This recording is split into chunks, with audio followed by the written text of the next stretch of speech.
Ito ang kilala nating Quezon Avenue. Puntahan ng karamihan. Dito tayo madalas namimili, gumigimik, namamasyal, aminin man o hindi, dito kadalasan nag-date. Ang kahabaan ito ng Quezon Avenue ay isa lamang sa mga lugar na hindi nawawala ng transaksyon, kotseng di mabilang sa dami at mga taong tila hindi makausap sa dami ng gawain.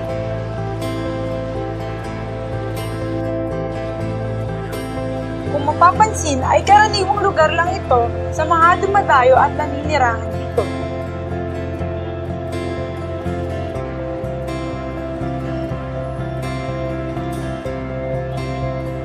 Ngunit may isa pang mukha ang Quezon Avenue, hingid sa kaalaman ng marami. Sa pagsabit ng takip silim, ang panibagong yugto ng mga buhay na pinagdugtong-dugtong dito ay umiikot.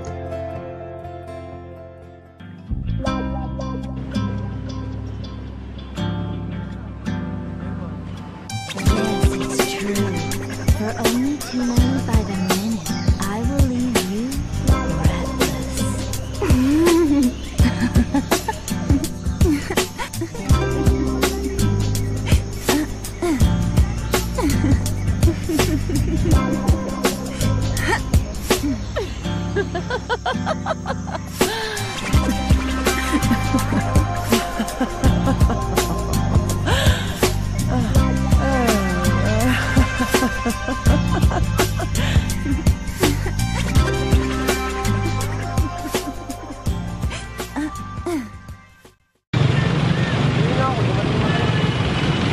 Ibang-iba talaga ang Quezon Avenue.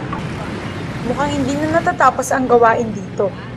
Kulang ang 24 na oras sa isang araw para sa lahat na nangyayari dito. Sa umaga may mga department store ang nagbibigay serbisyo sa mga tao. Ngunit pagsapit ng dilim, iba't ibang uri na ang mga serbisyo na inihahain dito. May mga taong pauwi na at may mga tao din na mapapunta pa lang sa mga lugar na tila iilan lang ang nakakaalam. Upang malaman namin kung ano ang mga uri ng aktibidad pagsapit ng gabi, pumunta kami sa Quezon Avenue at doon namin nakita ang nagkikislapang mga ilaw. May kakatuwang pangalang may halong pangingiliti ang mga club. Sa labas ng mga club, makikita ang mga babaeng halos ilantad na ang kanilang mga hubad na katawan habang naghihintay ng kanilang magiging customers. Naghanap kami ng 2 kababaihan na pwede namin hingan ng pahayag upang mas maintindihan at malaman ang ganitong klaseng buhay. Halina kayo at panoorin natin ang mga susunod na pangyayari. Kailan ka unang nagsimula? Like, background information about kung... 2 years. Ate, ilang taon ka na? 26. Sino ang nagtulak sa'yo sa ganyang trabaho?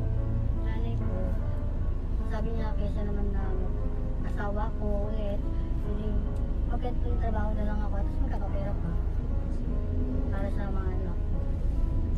Bakit ka pumayag? Yun nga, para sa mga anak ko. Para ikaw, yun na lang yung ano ko, kay focus ko, maghanap ko ako. Napagsisihan mo na ba kung bakit mo pinasok ang ganyang trabaho o buhay? Siya ko.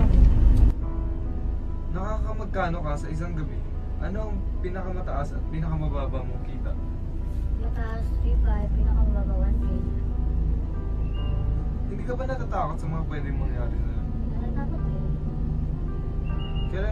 Kailan mo gusto huminto sa ganyang trabaho?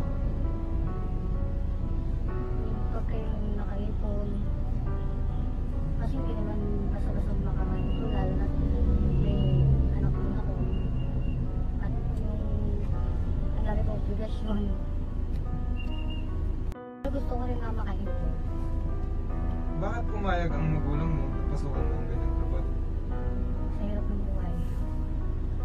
Ano ang nararamdaman mo or pumapasok sa isip mo pag ginagawa mo?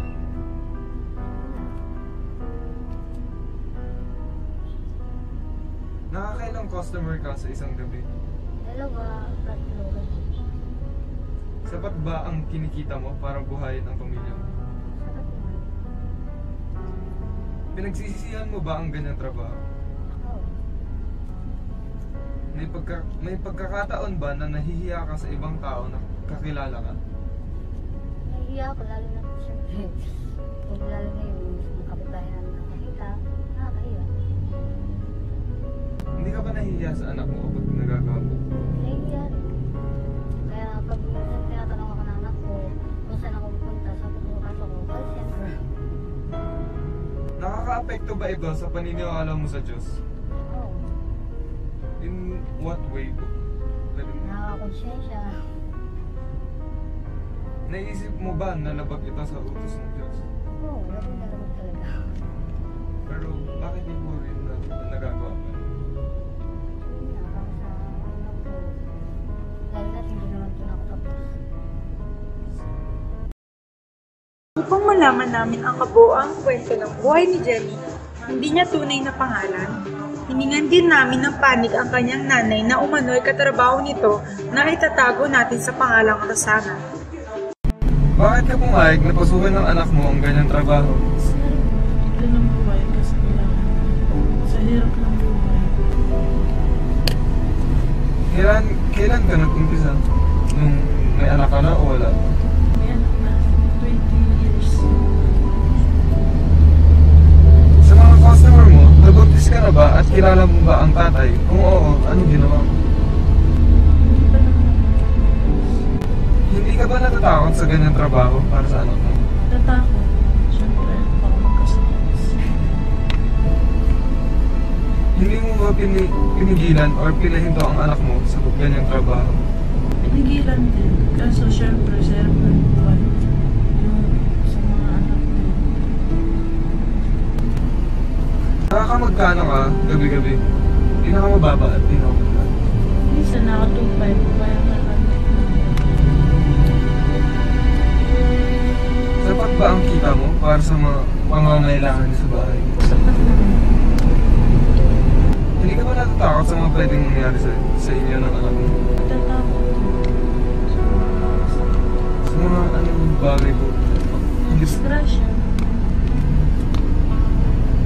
Pinagsisisihan mo ba ang ganyang trabaho? Pinagsisihan ko. Pero hindi mo naisipan para pigilan.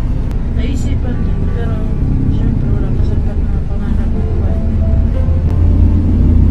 Hindi ka ba nagdalawang isip na ipatigil ang anak mo? Nagdalawang isip, pinapatigil kaso kagustuhan din niya sa hirap-hirap naman. Nakaka-apekto ba ito sa paniniwala mo sa Diyos? In what way po? Konsensya. Iisip mo ba na labag ito sa utos ng Diyos? Kapag labag ito sa utos ng Diyos, bakit tuloy-tuloy ba? Hindi mo naisipan iba na trabaho or ito ba rin talaga? Siyempre, wala tayong pinag-aralan. Nakapag-iba, ng ibang trabaho.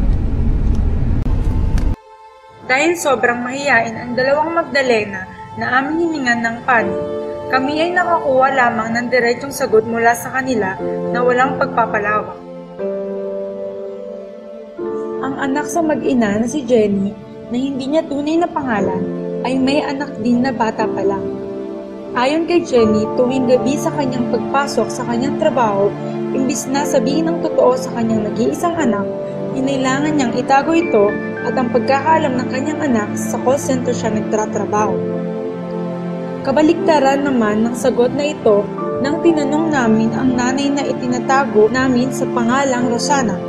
Ayon kay Rosana, nanay ni Jenny, pinayagan niya ang anak dahil mahirap ang buhay at imbis na mag-asawa siya, mas maganda nang magtrabaho siya sa ganitong trabaho para makakita ng pera. Isa lamang ito sa mga patunay na kakapit ang isang tao sa patilim dahil sa hirap ng buhay para lang mapakain at mabuhay ang kani-kanilang pamilya. Iisa lamang ito sa mga kwento ng sobrang daming babae na ang kabuhayan ay sa ganitong trabaho.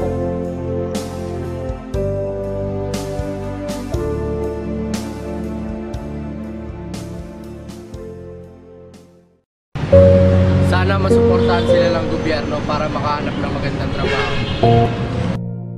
Sana makatanggap sila ng karapat-dapat nilang respeto. Sana mabigyan sila ng opportunity para makahanap ng disenteng trabaho. Sana makaraos sila at gumanda ang buhay nila. Sana maintindihan natin kung ano ang sitwasyon nila. Sana huwag mahusga ng pagkatao nila. Sana tanggapin at respetuhan natin ang trabaho nila. Sana makapagsimula sila muli.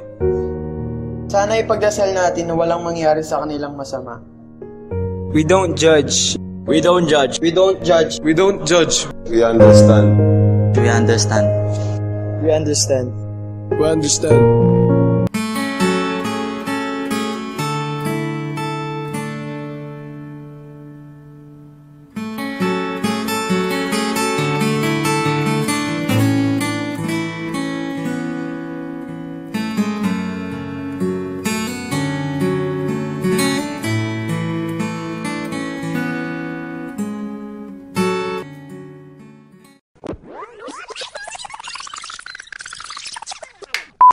Sana huwag mahusga ng Sana huwag mahusga.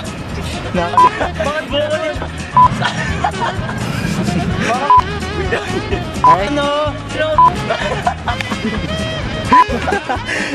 We don't judge. Sana huwag nilang husga ng pagkatao sila.